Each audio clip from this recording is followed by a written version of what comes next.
Some films just don't need big budget modern remakes.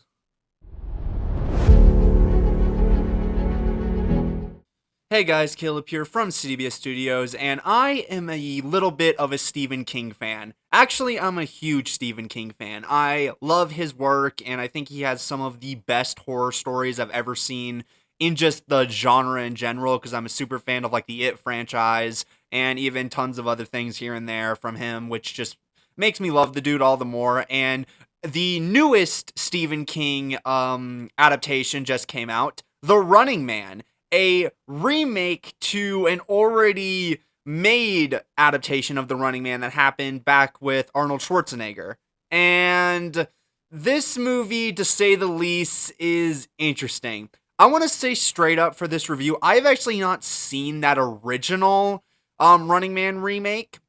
So I went into this movie with mild expectations as I didn't know what the story was. I hadn't seen it done on film before. And yet somehow I still was disappointed with the final movie that we got. So today I'm going to take you through my review, and I'm going to tell you why The Running Man is a disappointing remake even by modern standards.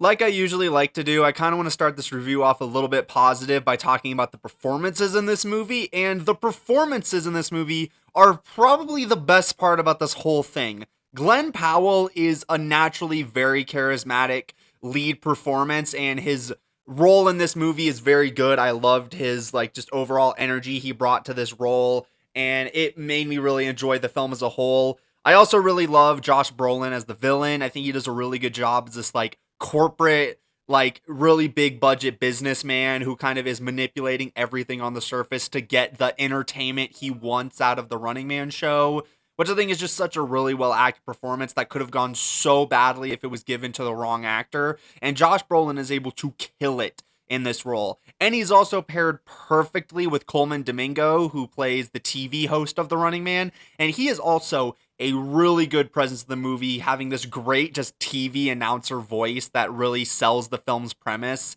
And also, he just is great, especially at the ending of the movie when he gives his whole like quitting the show to Josh Brolin speech. Like that was honestly a great moment in the movie. He does a great job.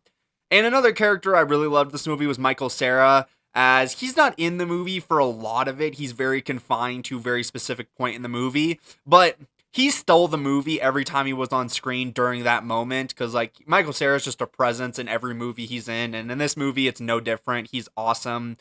And then you also got a plethora of side characters and background extras that we meet along the journey of this 30-day run from the 30-day run for the show. And you meet so many lovable side characters and extras that all do a great job portraying these different elevation levels of society, as you have the people that adore Glenn Powell's character on The Running Man, those that absolutely hate him. You see how they interact with the show itself, which is really great. And it's just a really fun time. There's a lot of side characters that are all great.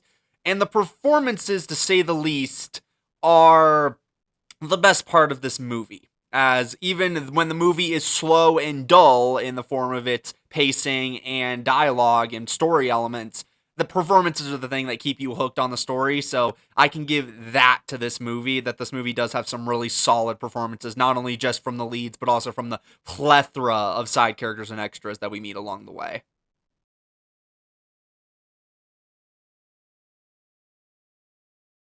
So, I know I labeled this section the action of the movie, but this is more or less the action plus the story itself, because they kind of wrap into one thing. Because this movie is an action flick. That's kind of the whole premise of The Running Man, and that's kind of what you get in this movie.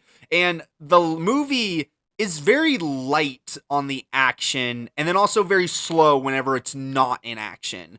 There are some good action sequences in this movie. The final sequence where they're on this giant jet plane that Glenn Powell is fighting all the hunters on. It's a really good final battle sequence and a really fun ending. I like the scene when he's at the apartment where he's like running around the guys by jumping outside of a building with a rope. I think that's a really good action sequence in itself. There's some great moments that happen at Michael Cera's house that I thought were funny and also kind of cool. And there's a lot to love with the action in this movie. But then you have the story itself, where the movie is very slow and kind of boring when it's not doing action.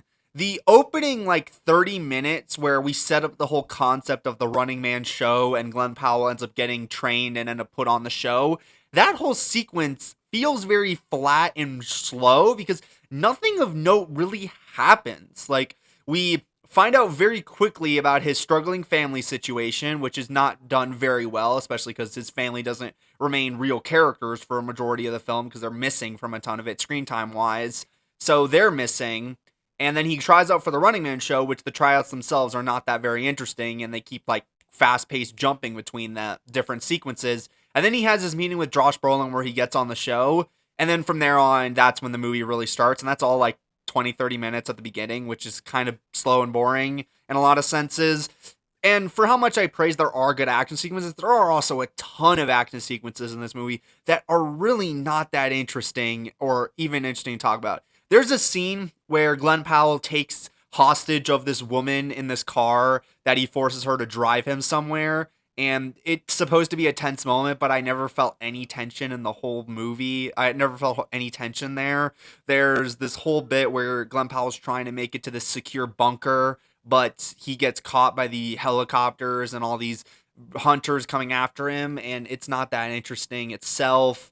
And overall, the action in this movie can be good, but also not that great. And the story itself has its moments. I will admit I do really like the last like 20 to 30 minutes of the movie. Like there's a lot to enjoy in the story at the end there, but in the middle of the story, it's kind of just using a formula of we're in some place. Glenn Powell makes a friend with a character, then he either has to A, escape the place because he is attacked by the hunters, or the person he's hanging out with either turns on him or dies, so he can't hang out with them anymore. That's kind of the formula this film gets into for like the entire middle chunk of this 2-hour movie, which can kind of get slow and repetitive over time, and it kind of leads to a movie that is very lopsided when it comes to the story, and for pacing reasons it gets kind of repetitive. And I'm sorry to say it, but that's really all I have to say about this movie. I really do wish I had more to say about this movie, and I just don't, unfortunately, as there's not that much to talk about with this movie, as I was kind of bored through a lot of it.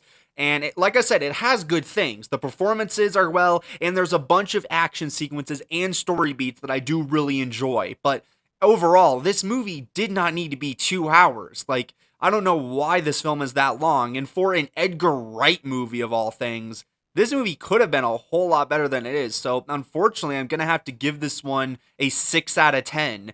This movie is mostly forgettable, and the only thing I'm going to remember about it later down the line is probably just the amazing performances, because at least I can pick out like, oh, I like Josh Brolin, I like Coleman Domingo, I like Michael Cera, but like I can't really pick out like, oh, I liked that moment in the movie. Oh, that line was a really good line. I can't think of anything like that, and I just saw this movie a couple days ago.